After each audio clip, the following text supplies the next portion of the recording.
Podcast is now starting. All attendees are in listen-only mode. Hi, everyone.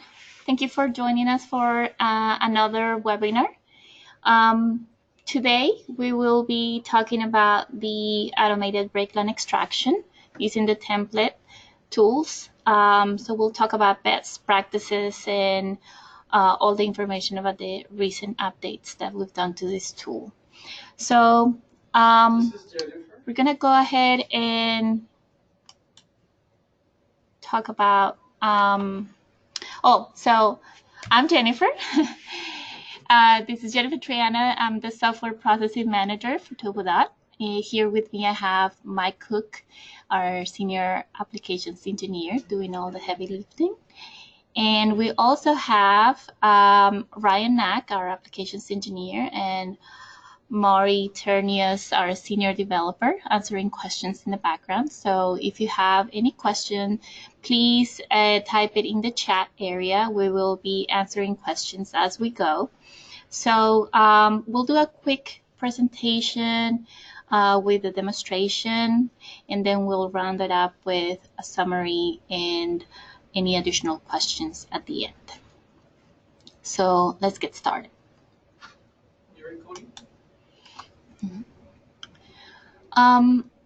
So as you know, breakline extraction is the most extensive part of any modeling process. We want to show you how you can make this more efficient using the template tools. But so first of all, do you know what they are? I'm going to here pull up a quick video. Let's see if this pulls up. There you go. And then, so basically we are establishing a template that represents the break, and then we identify where the break lines go. We'll deploy the appropriate extraction tool to finally check the results and make any adjustments as necessary. So this is template tools. Okay, so I don't want to go too deep into this. Just wanted to introduce it in case you're not aware. So this is the tool that we're talking about today. The goal of this tool is productivity. You gain productivity by creating multiple break lines simultaneously and automatically, but you also want to rely on the tool extraction accuracy. And in order to achieve good results, you need to be able to set up the tool properly. So establishing a proper template is an important part of the process. So we'll discuss this more in depth. So it is knowing which tool to use when and where. So knowing the data, the site complexity, as well as the differences between the extraction tools is also very important, and it's going to save you a lot of time. We're also going to go through the latest TopoDOT v11.5 version changes and updates, and how these changes impact the results and where and when to use them. If you don't want to, if you want more information, or if you want to learn more about this process, how to create the templates and instructions on how to, what's your workflow basically, we will have a tech note posted today on this information. And so you can always look it up on our website, TopoDOT.com, on the tech notes section. So without further ado, let's switch it to Mike, and I'm gonna let him take over. So, let's see. Ready, Mike? Yep. All right, take it away.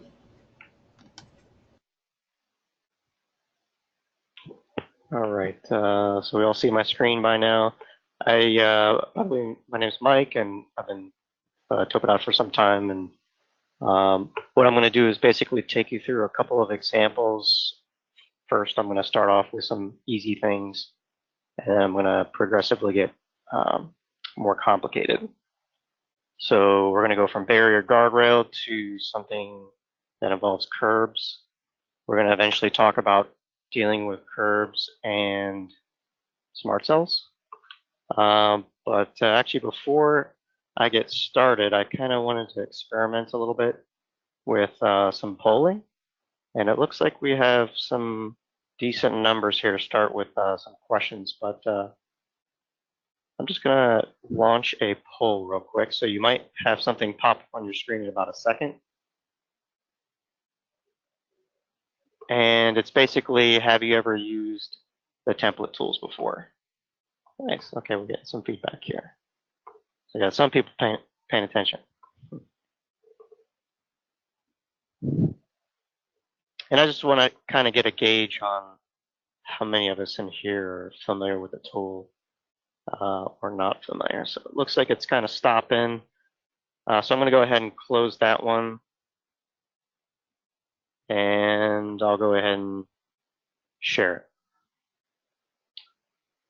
So those were the poll results. We got 57 yeses, 43 no's. So it's basically a 50-50 almost. Give or take, some people may have not voted. All right, so the next question, if I can figure out how to do this, okay.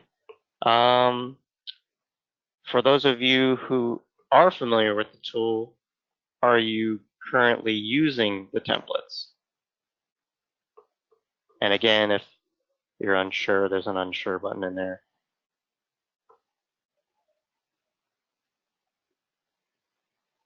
All right.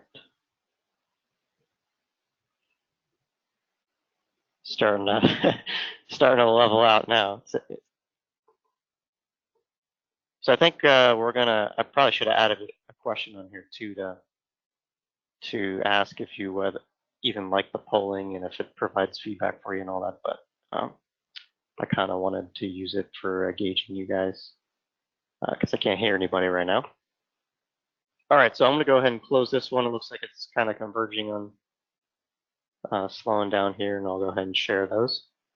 So again, we have kind of a split here. Some people are applying it, some people aren't, and some people are unsure.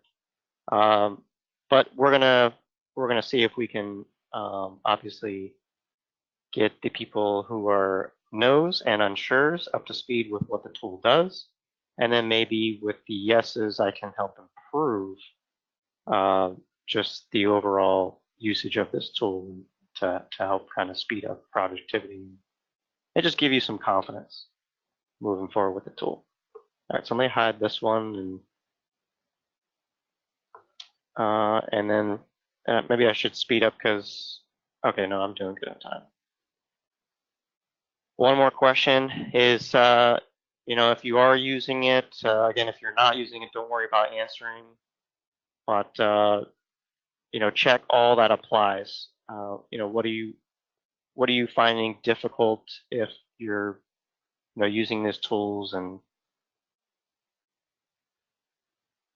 okay, so it looks like, okay, so complexity, vegetation, variation. Okay.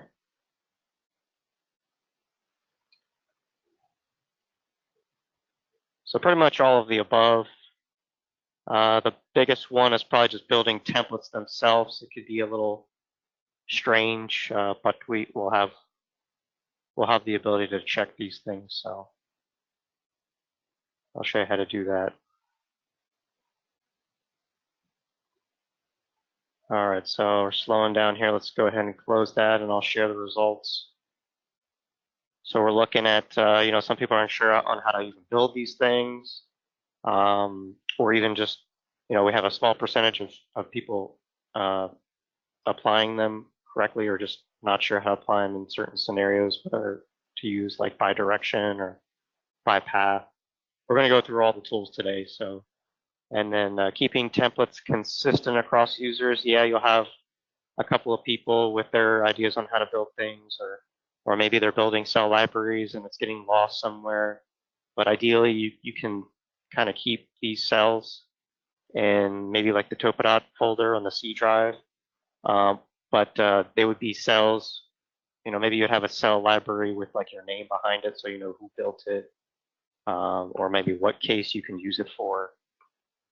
And then visualizing it, we'll show you the new tool on how to visualize these things and how to kind of like test. And then I'm going to try and find some complicated areas for you to work with. But ultimately, if we can't get the tool to work, we always know that we could fall back on the breakline tool.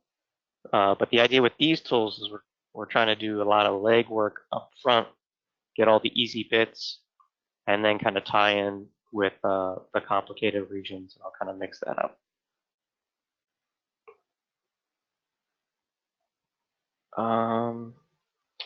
And then this is just kind of a so I'm launching one more, and this is just obviously we have the templates outside of the breakline tool, but we are kind of introducing the auto fitting portion, so it's kind of like trying to migrate the template feature into the breakline tool. Some people seem to be aware of it, some don't, but they pretty much do a very similar task on trying to fit some form of a template. However, if you're working outside the breakline tool, you're going to have way more flexibility on building these things, where if you're in the breakline tool, you're going to be a little bit limited because it is in its infancy. But if people are liking that ability to check these things in cross-section view on the fly, then maybe we can. So it looks like we're closing in on some results here. Let me go ahead and close it. Sorry if you didn't get to answer. I'm just trying to rush some of the results here. So yeah, people are aware of this tool. That's good. And we have a couple of people not aware, and I'll just kind of push a visual out for you. So the auto fitting is basically this tab, and if you have a template built, let me actually. Nobody can see my screen. Oh, just the pulling. Okay, so let me hide that. How about that? Okay. So I'll open up, we'll just set something up here, and we'll turn the auto fitting on, and let's do that.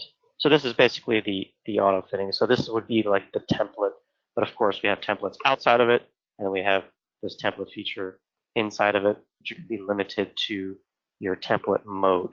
But I'm not going to cover this tool today. I think we covered it in the past, but if we do another webinar, maybe we can focus on something like this. All right, so that was it for my polling. Thanks for answering. Hopefully you guys like that. Let me go ahead and get started. And then I have, if my staff behind me, I have 3 like segments that I want to cover. So just time-wise, if you can give me a heads up if I'm like taking too long on one. So what does the tool do? Basically, I opened up the toolbox here, and you can get to that toolbox either through the old taskbar, open it up as a toolbox, or you have up in the attraction tab, you have the template tools. And there's a variety of them. You have by direction, by path, and cross-section. And these are going to be the main ones that I talk about here on out. And then we have this preview option, which shows you how well it fits. And then just when you build in your templates, you're going to use these breakpoints. Okay, so just to give you a heads up on, for those users who are not familiar with the tool, essentially you just select one of these templates that you have built, and you have a scenario where you have a long-running, feature that's basically repeatable, and you just go and define the direction. Oops, click too fast there. See if I got the direction down.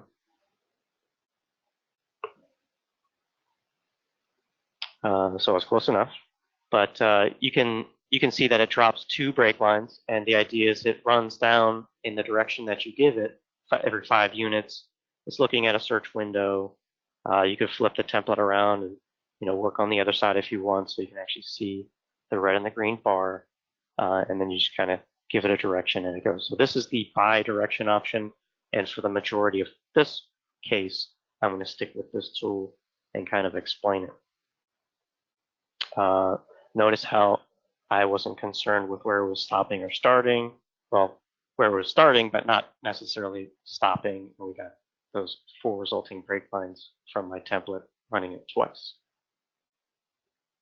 So let's kind of break this down a little bit more. The first thing you need to do is design this template. So let's talk about the workflow here. So we just saw kind of a brief rundown on how to run it. So I'm going to take a cross section.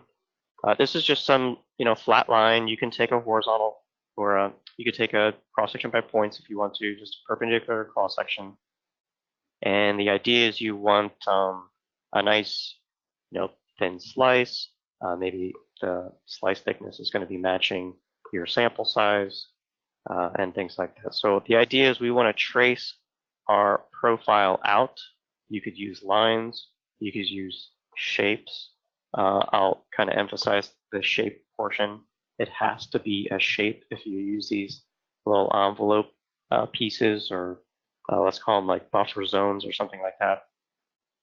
But I do have a line running in the background, and if those of you who have been familiar with this tool for quite some time, this was the original idea, and then now we added these shape features, which kind of accounts for any fluctuation, either in the point cloud plus and minuses, or just kind of the shape itself of the barrier. It's going to change a little bit over time. And the idea on tracing this out, so let me just go to a blank area here, is we'll just trace out a line. I'll make sure it's all on all zeroed out. The weight does matter. I'll touch upon that in a little bit, but here we go, just a simple trace. Okay, and I think I'm going to elaborate more on how you should properly build these things on the curbing, because the barrier is kind of straightforward. There's not a whole lot that can throw you off here. And then for shapes, you could do something as simple as like placing a block. So let's we'll do a rotated block, and we'll just go along the face here and just account for that fuzziness. Okay, same thing on the bottom. We'll do a block. Okay, your lines and your shapes don't even technically have to line up, but if you want to be neat about this, you could draw your blocks first and then connect the lines throughout. You can even put a block on the top. Okay, basically you're just trying to lock this thing in so it has a proper fit. Okay, so how do we test this thing? Well, I want to make sure that before I save this thing as a cell, I want to make sure it runs. So what we could do is we can select our items that we want to include on our template. This is the template. So we haven't even talked about break lines yet or anything like that. But this is the backbone of the tool here. And we're going to open up the little testing feature. And this gives us the ability to kind of test it on one segment. So right now we're just in preview mode. You can actually move these elements if you want. Right now I just want to preview it. You got your search area. So basically this would be kind of like your sample size. Okay, so you have like a data thickness, and then your search area, I'm assuming is going to be left and right for this cross section based off of our template. And then we're not really going to allow for rotation in this case because it's just a barrier, it's not rotating. So let me go ahead and test this. And if I zoom in, you can see my original line, and then you could see the actual preview that is fitting. So what I'm looking for here is subtle movement. I'm not, if you end up getting a large shift or it jumps up somewhere, then we need to rethink how to build this. So if let's say this whole thing is like sliding up and down, and I want to constrain it more a little bit vertically, we can maybe put some emphasis on the top part here and give it some weight. All right, this just gives it a little bit more priority. All right, there's also a void box that we can add. So the the concept behind that is you have to pick a line style of 5, and then basically you can draw in a void box, and let's also make that a default 0 for now. You always want to start off small. Don't go too large up front. So this would be kind of like a void box. Again, this is a shape, but this just helps keep this in check during the fitting process. As you imagine, as this thing is moving around, go ahead and just move it manually, it's going to want to fit to these things. But if it's, landing in an area like this, it's not going to be providing a good fit. And this void box is kind of like a penalty zone where if you're landing in a case like this, it's not going to want to fit, and it may drift off, come back, and it fits better in this location because there's no data. So just rule of thumb, this should be a voided area, so don't put it on the outside of your shape because you might have like vegetation or something along those lines. Okay, so let's go into some keynotes that I have here. So yeah, void is a line style of 5. Envelopes need to be shapes. Lines are okay too. All right, so we have lines. And then we're going to talk about the breakpoints now. So let me go back to this cross section. All right, so our breakpoints, these little crosshair things, we have red ones and green ones, and the red ones are locked, and the green ones are adjustable. And when we're talking adjustable, it's basically going to post-adjust once this template fits, where the red ones are going to be locked in place based off of the template. Okay, so if the template in this case fits exactly like this, the red point or the red crosshair is going to be stuck exactly with this template.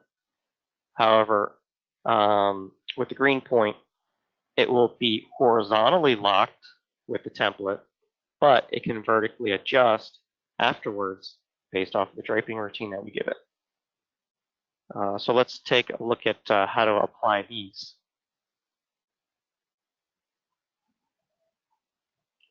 Go back to this cross section here, and I'll kind of hide the preview. So once we know this thing is good, then we can start adding breakpoints. I think the first step is just building the template itself. So let's add the breakpoints in. I would recommend having these things defined up front. I will mention later when you're working with smart cells, it's important to have individual colors. But let's go ahead and get started. So I have a barrier top option. Let's go ahead and just make this one, we'll keep it locked. So we're not going to drape to the data afterwards. Okay, but maybe for the bottom corner here, I want to go ahead and drape this one. So I'm going to, pick level bottom. I'm going to activate the draping, and you're going to see this blue box pop up. Now, once we place the point, you're not going to be able to see this blue box. So just be careful during this procedure. So you want to make your adjustments before you drop it. So if you do want to push this a little bit further over, you can do so by plugging in the value and then just kind of moving your cursor back into the view. All right, so again, this is a post routine. Just to kind of give you an idea on what these do, this is basically kind of the width of the sample box. Okay, I know it says length, but think of it as a width. And then you have upper and lower limits. That's basically how high and low from this point it's going to search. Okay, so if you placed it here, you want it to go low enough to get to this data. So maybe we would drop this thing down to like half a foot or something like that. Okay. All right, so now that it's set, I can then place the point and we're good to go. Okay. If you're not sure what it was, you can always hover over the point. It tells you this is a barrier bottom, and there's some numbers in there. They're going to be the same order every single time, but I have 0.5, 0.5, 0.25, and then our offset involved. So those are basically just the sample sizes and the limits and whatnot. All right, so the last step you would conduct is just defining an origin. So we have to, because we're going to be saving this thing as a cell, we're going to do define origin. And I usually like to place it somewhere. So if you're looking to the left and then the right, I like to place it somewhere in the middle of those two left and rights, just because when you use the tools, we'll see this later on, the middle of your sample box is going to be that location. Okay. All right, so once that's all set up, my ACS is still, lined up with my plane here. I can then add it to my cell library, cells. You'll select your object, make sure you don't select anything else outside of it, and then you can right click, new, and then just name it whatever you want. Okay. Now I already have cells built here. You can see I have kind of a variety of them, some with the void, some without. You may not always have to use the void, but it's beneficial if you do have some data internal or if it's supposed to be a void. Actually, if you have too much data in the middle, you might want to avoid using a void because I noticed some of these have larger gaps with data in between. This was the old school version where I just have a shape running down the entire side. And then you could also, think about just doing the top. You could do the top and the bottom separately if you want to. So this is just like a top corner. You could apply this to a wall and whatnot, and we'll see the guardrail later. Okay, so now that's saved in there. Let me just remove it so it doesn't trip us up here during the selection process. But so we'll activate the tool one more time. So this is by direction. We're going to pick our cell. You can just sort through this. I'm just going to go with the first available one, and we're going to do define direction. Again, one more time, we're going to keep track of the red and green indicators for orientation. If not, you flip it. Okay, but I'm going the right direction here. And the idea is I know that my barrier starts at the beginning of maybe my tile, and I know it ends, and there's really nothing in between. It's a long run, so I can basically allow this to do all the legwork for me. All right, running the tool, let's talk about some basic settings. Search window, that's a pretty simple one. When you go to define the direction, that's the size of the rectangle that we see here. So we got a width and a length in the direction of travel. How often do you want to search and place these handles? Let's look at our options here. You have a linear, polynomial, and then multi. So basically, if you're on a highway or most road corridors, you could just stick with linear. But if you're on kind of like a curvy mountainous road, you can maybe think about switching to polynomial. I found a lot of the linear extrapolation to be perfectly fine for most roads. And then if we're involving the origin point, we can include that or sync our view, load data dynamically, things like that. Again, we're not really adding a rotation here unless we have it. And then if we have a really steep grade, we want to kind of account for that. Most likely everything's going to be below 10%. And then we'll look at the scores. I'll show you how to check this stuff. Okay, so I want to now check this line work. What's the best way to do it? So one, we can obviously show scores if we wanted to. So that's the scoring mechanism that we talked about earlier. Blue's great, red's poor, not necessarily meaning it's a bad result, but it's possibly a bad fit, or the barrier shape itself has changed significantly from our template. Maybe it's just, we'll call it a location to investigate. And before you actually click on it, I kind of want to talk about how you can kind of skip through this stuff fairly quickly. So you select a line, and I'm going to use the cross-section along element option here. Okay, if you're not familiar with running this tool, it's fairly beneficial for checking line work, but I'm going to go to the vertices only, and I'm not skipping anywhere in between. I just want to go to the vertices, so I'm plugging in a 0 here.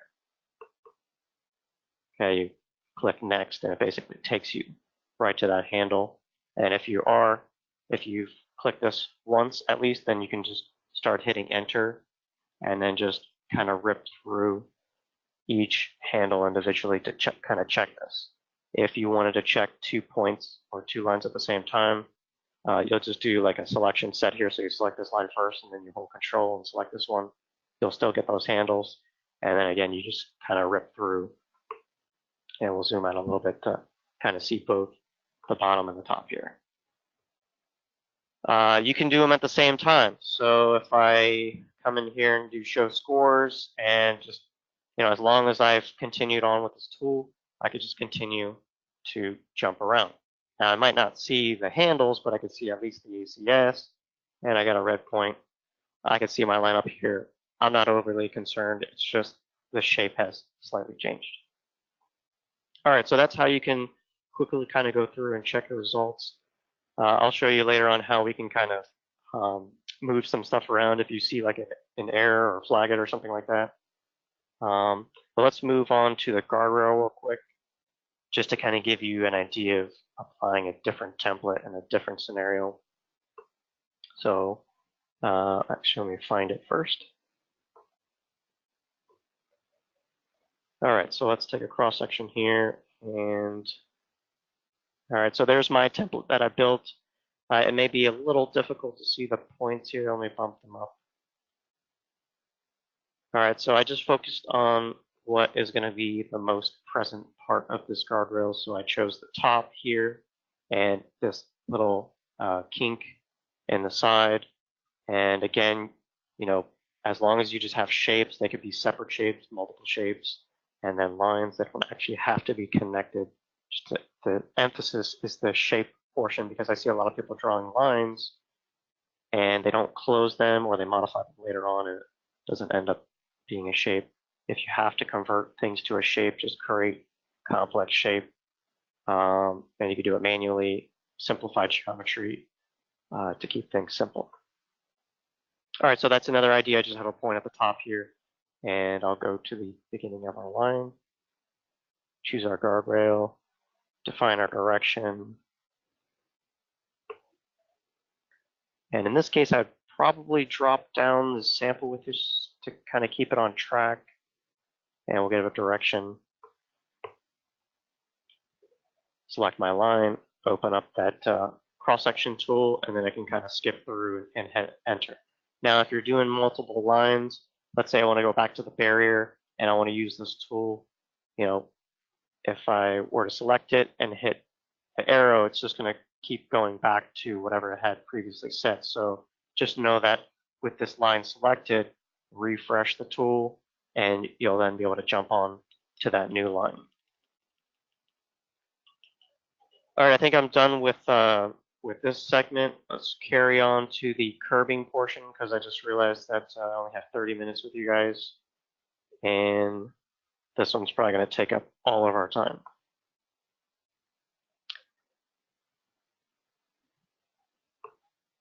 And I like this project because it has kind of like everything in it, especially this island feature, and I'm going to be kind of juggling some tools here. So discussion on the workflow, I'm going to keep this brief just to kind of save some time. Where's my template here? Hope I didn't kill it. Oh, there it is. All right, so here's my template. I'll do cross-section by points this time, and I'll make sure I snap in here. That's enable AccuSnap. Cut a cross-section, and then there's my shape. Let me explain a little bit more about this, because we're going to be involving smart cells, and I'm going to repeat myself probably at least twice here. So keynotes for smart cells is, we want our break points to have their own individual colors. Now, I know they're all green right here, but the resulting lines we want to be on their own colors. So I have flow line, I have top of curb, and I have back of curb. Don't look at the level, look at the cell metadata behind it. But I know all those levels have their own colors. If they're not, change it in your level manager, do all that stuff up front. And I'll give you an example of a smart cell later on. We need at least 3 template points, okay? If we're going to be tying into curb work with pedestrian ramps. And then maybe the color portion, I'll just kind of mention one thing here. You have like an RGB color, and then you have like index color. So this would be like an RGB color, and this would be like an index color. Make sure you stay consistent on that as well, because I noticed, sometimes when you place like a red point or something like that, well, this color is an RGB color, unfortunately. So I can't just like place these things at the ends to tie my ramps into. Okay, so another point, template points need to match the anchor points. I'll give you a visual on that, and then we'll look at some other tools to help adjust our line work. I always emphasize when building the template, we just saw it on the barrier, but anything that stands out from the surrounding area, this is fairly flat.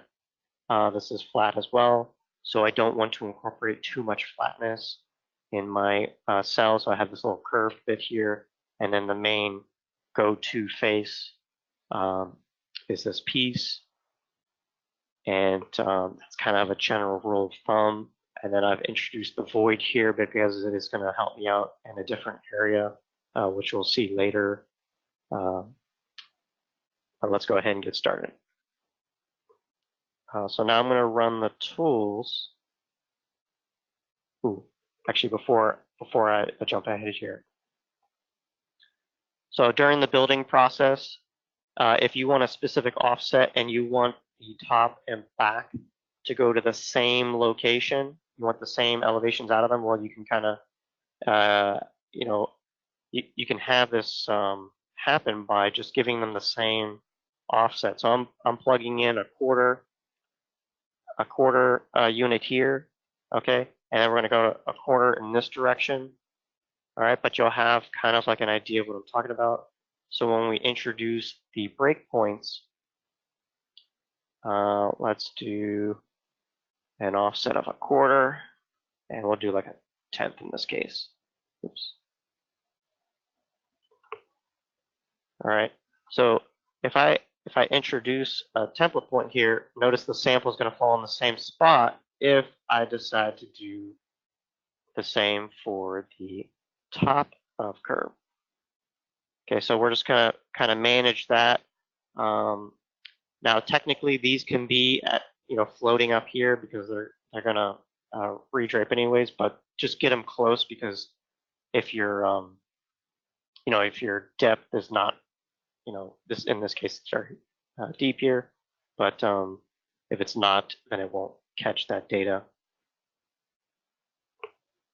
Okay, that was just kind of a quick note on that.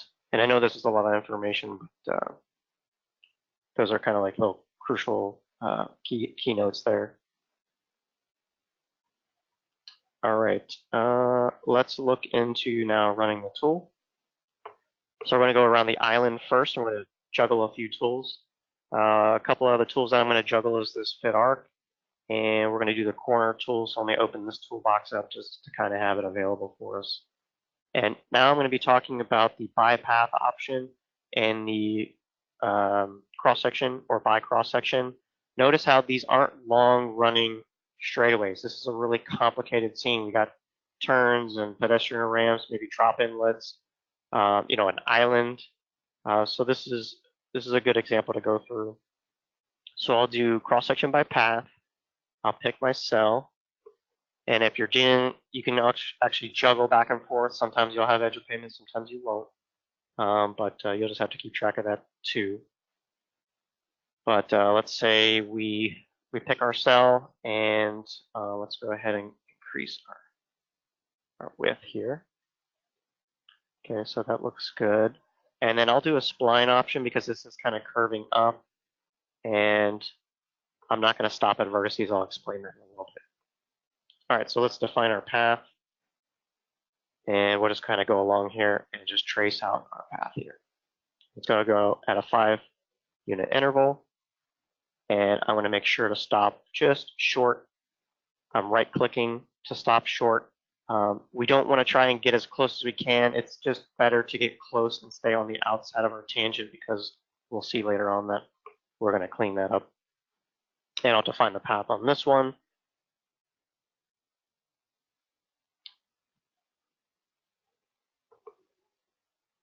Okay, we'll just do a short run, and then we'll do the one on this side. So once I'm done running the by path option, we're going to then switch to the cross-section method. So They're almost identical. Sometimes I get tripped up, but just kind of keep them a little bit separate from each other and just always look at what you're grabbing here. But we're going to use the same template. I'm going to define my cross section, and I like this because it pushes it out into view 2, and I can kind of control the points if I need to. And again, we're going to keep track of that green and red option here. So we might have to flip that, or you flip the direction of the cross section. Okay, so there's our points. If you have to adjust those points, you can just either manually move them with a 3-2 keyboard shortcut, or you could do the quick adjust, which I'll show later on, but these looks fine to me. And we're going to go to each one of those corners and drop those points. Okay. Once everything is kind of dropped in there, let me move these aside. There we go. All right, and then we're going to use, let's say we stick with the corner first. We're going to join our corner. Okay, let's look at our sides here for the arc. So we'll do a fit arc because we have lines on both sides and points in the middle. Okay, and notice how I don't have points on the end of these. All right, some of these tools have the ability to drop those points. Right now, I'm not creating endpoints. Okay, if you did have those endpoints there and you accidentally grabbed them, the tool might not run. So just make sure you just have lines and points. And you kind of get the idea here of how to kind of run this. Now, we obviously still want to check our line work. I'm just kind of running through this fairly quickly. And this is just kind of an island example. I wanted to get a little bit more complicated with involving like the ramp and kind of juggling these tools at the same time. So we process the island. Obviously, we still want to check our lines. We want to implement like any quick adjust if we need to quickly adjust something. So let's say we weren't really happy with the horizontal placement of this. You could just do quick adjust. So I long right clicked or right click and hold. You get this circle. I'm not doing auto snap right now. And then you just kind of, you can move this around like so. And this is just going to horizontally move it around for us. You can also do this in cross-section view 2 as well. Just be careful with what is in that cross-section. If you have multiple handles, you don't want that. You want to stick with one set of handles per movement.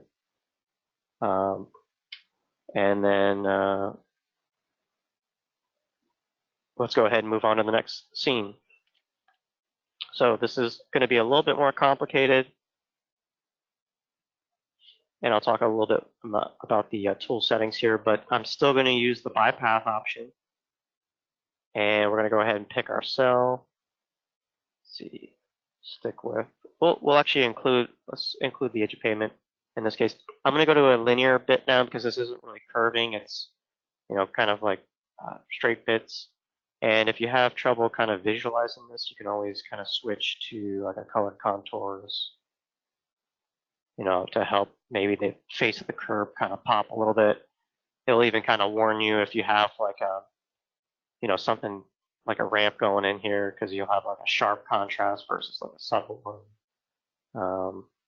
But this is going to be my complex zone, and then this is going to be my smart cell zone, and I'll show you how to kind of integrate these two.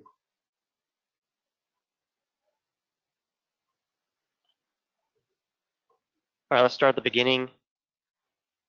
And we saw the corner tool before, but in this case, if I want to do a shallow corner or, not a sharp corner, we can actually have it stop and process at a particular vertice that I give it. We can also have it create endpoints. I'll show you how to kind of mimic this with another tool, but we'll define our path.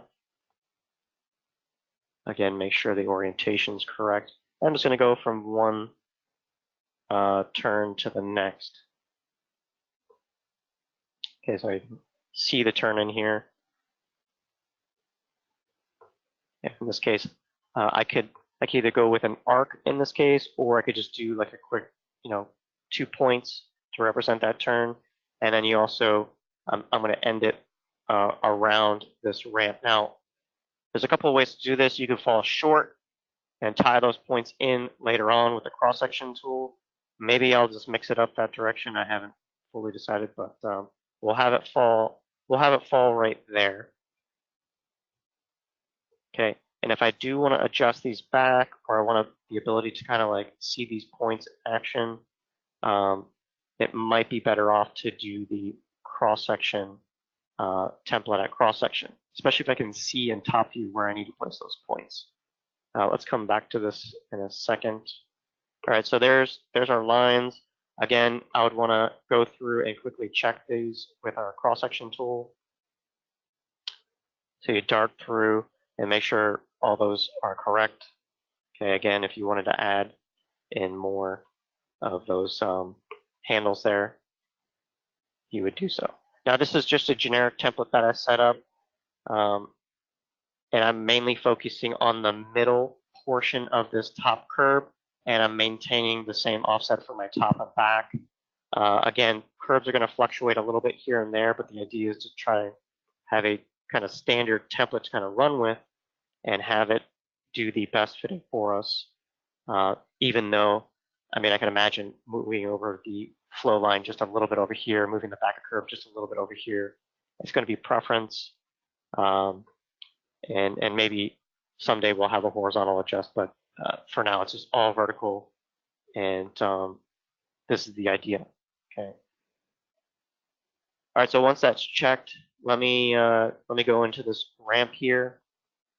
So like I said earlier, like if we didn't place these directly on this, we can kind of move them back. And what I would do is fall short, okay, because I can always pick these up and snap them into these known locations. So we'll do a cross-section routine here.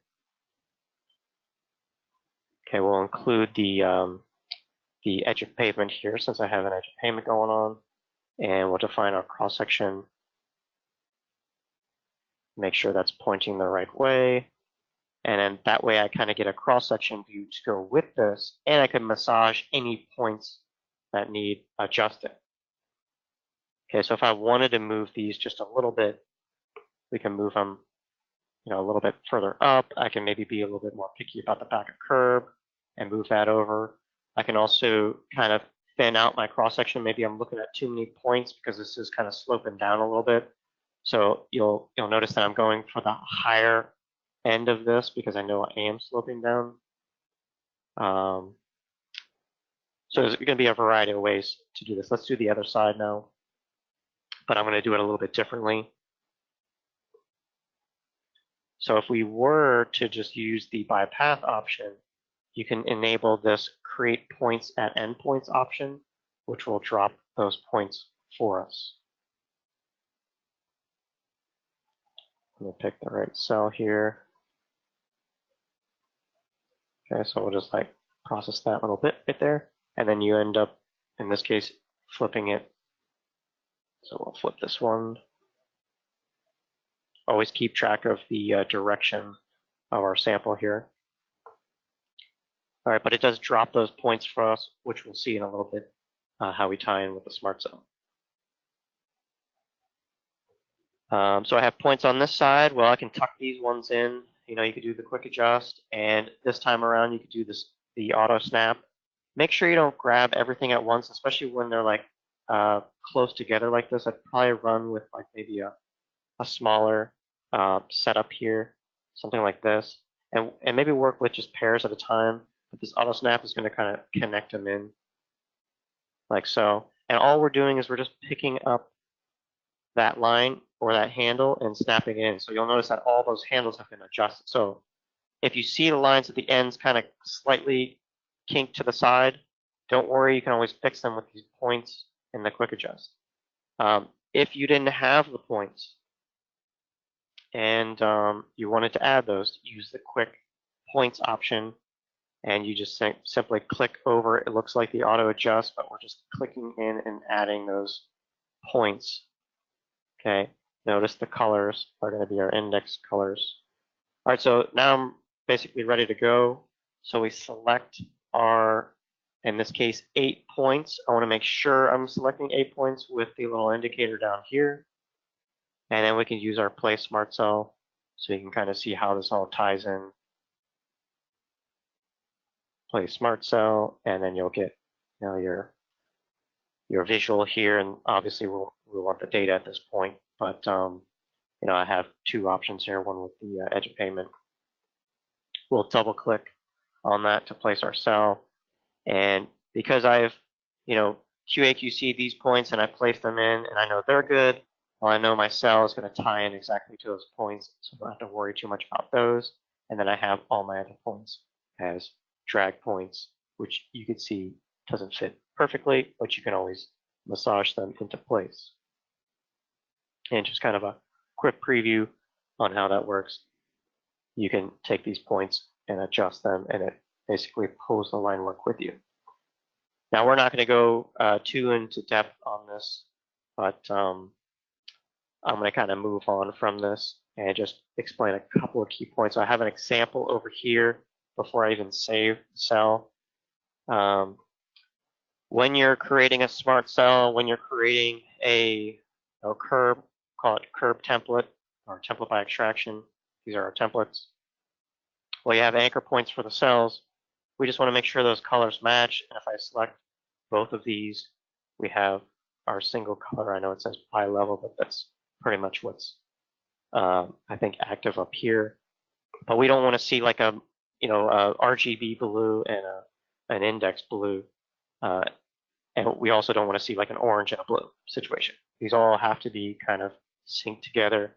And then you have this synced on one side and these synced on the other. And again, we need 3 points at least for the smart cells. So we want to include 3 points in our templates. Even if we don't need a third point, if you're dealing with smart cells, just have a temporary point that you'll delete. Maybe let's say you don't need the top of curve. You'll just eventually delete that. But you'll include it so that you can snap those smart cells in. We need it for the fitting routine when we do a best fit on the smart cell here. All right, so I have a couple of minutes left, and we're going to go into the more difficult segment here. So let's talk about that. And we're going to be juggling a couple of tools. Again, if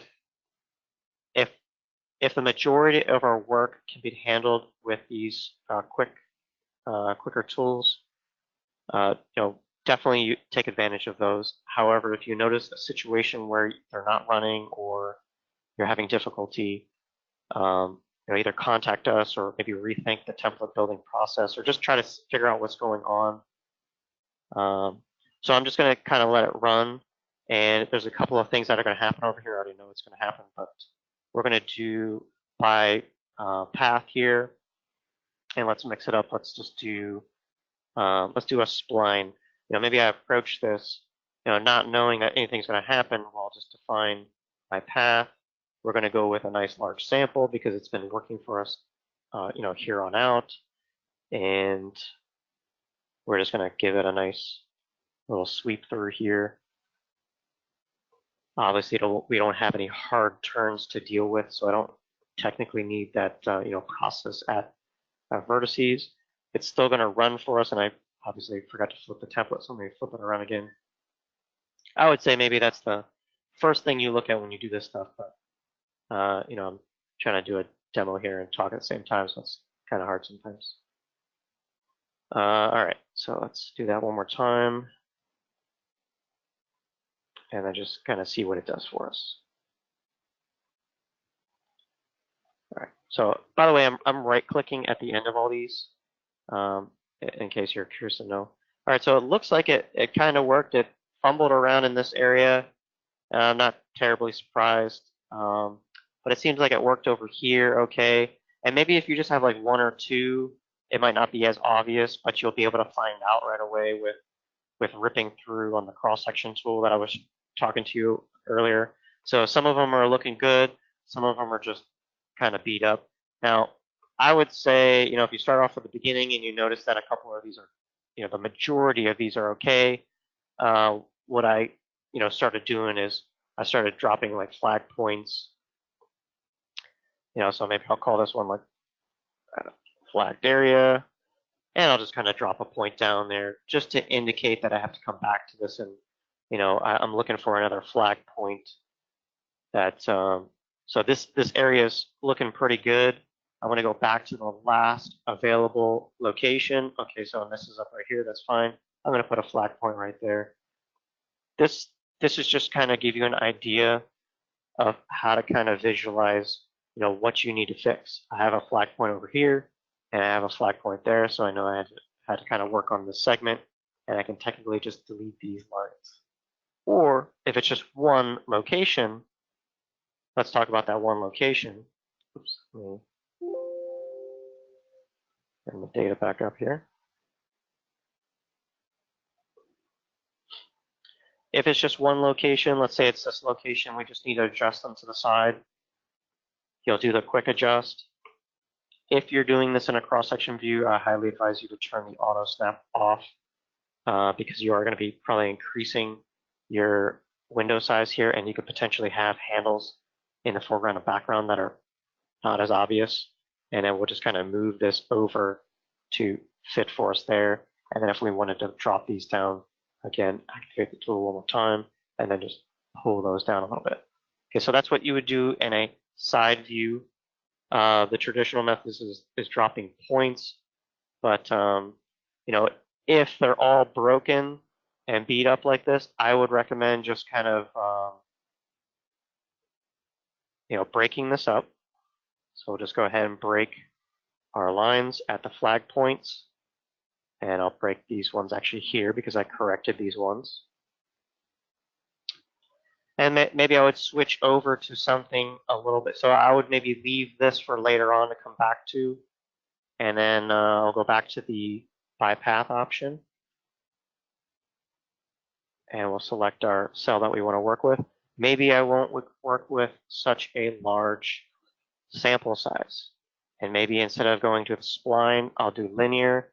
And maybe I will definitely force to specific locations that I know aren't going to be thrown off. So I don't want to place something in the middle of this. And then the idea is I can always pick these up and tie them into the next location. So just leave small gaps. There's my sample size. I don't probably want to include the back of curb because actually we'll see that in a little bit. So let me define my path, and I'll try to keep it on the face of that curve. We'll kind of skip this segment here and then just kind of give it a few key points.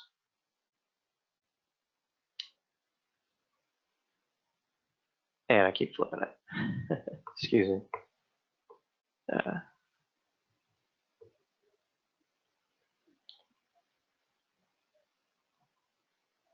Okay, you can also turn and make the search interval like 0 and just force it to the clicked locations. But if you know the spans that you're running right now are that large, if they're smaller than your search interval, you won't get an extra one in between. So let's see how this one has done. It looks like it got pushed out just a little bit.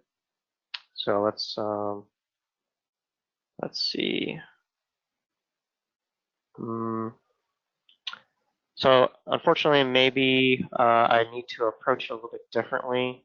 And since I am running out of time, I apologize because I just wanted to kind of show you how to approach things.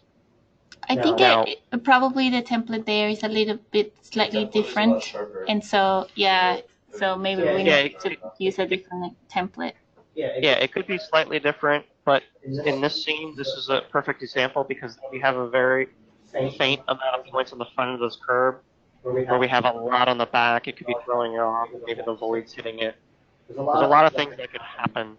But ultimately, if this is a small segment, I can always come back and use just my flow line in this case, and then just switch over to my brake line and fill these complicated areas. Don't try and rely on these tools everywhere. The idea is just to knock out a longer segment. So hopefully that kind of gives you an idea of how to approach it. At this case, I could switch over, hit start, and now I can use one of my templates, just calmly step through, and I'm guaranteed a good fit in this location. Okay. you're going to get a lot of scenarios. Sometimes you're going to get the back of this. Sometimes it's going to be perfect. Sometimes you're going to get vegetation. Um, you know, trying to skip things, you know, take advantage of the little, you know, stop at linear path vertices so you can like skip objects like this or put them in the right location. But if you see like a big bush here right over the curb, you know, go right before it and right after it. And if it's forcing to those locations, you're essentially skipping that object. So that's the idea behind that tool. Great. So hopefully with this webinar, you saw a little bit more of the template tools in depth, situations where it will work great, where it doesn't, how to fix it, and definitely how to set it up. So if you guys have any more questions, we're going to have a tech note on our tech note section of the website, or you can email us directly at support@topodot.com. You will receive a copy of this webinar on the email, and we will also post these on our webinar section. We can answer some questions if anybody has any that I can, if you guys want to send it through the chat, or we can turn on your mic if you raise your hand. We do have a couple of questions on the chat that had been answered, but let's see if one or a couple. Jen, just to butt in real quick, sorry. Yes, go ahead. By the way, at the end of this webinar, everyone, there's going to be a quick little survey. So when you close out or when we stop this, we'd appreciate it if you just take a look and quickly fill it out. It's like 5 questions, so just to give us an idea of how well the webinar went. Thanks. Great. So, so somebody asked if instead of using blocks, I've been changing the line weights in parts of the template. Is that better than just using the lines? So that was Mike Daly. And the blocks are more reliable because they take in account the noise of the data. So especially for noisy areas, you might definitely want to use a block instead of just a line. So that will take a lot of in account the full thickness of the data noise. This is very useful on where data is noisier, like on backpack data or some mobile data. So yeah, definitely part of the template using blocks is going to be better. And we do have a section of this webinar where we went through the template. So if you guys want to revisit that, it's there.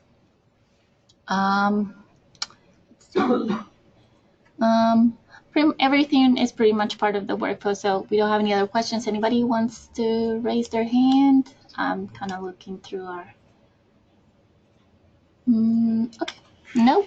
All right, so just please go ahead and answer the survey at the end of this presentation and email us directly if you have any further questions. We appreciate your time, and depending on your feedback, we will have more of these webinars, and just let us know what you want to learn more about or see in the next webinar.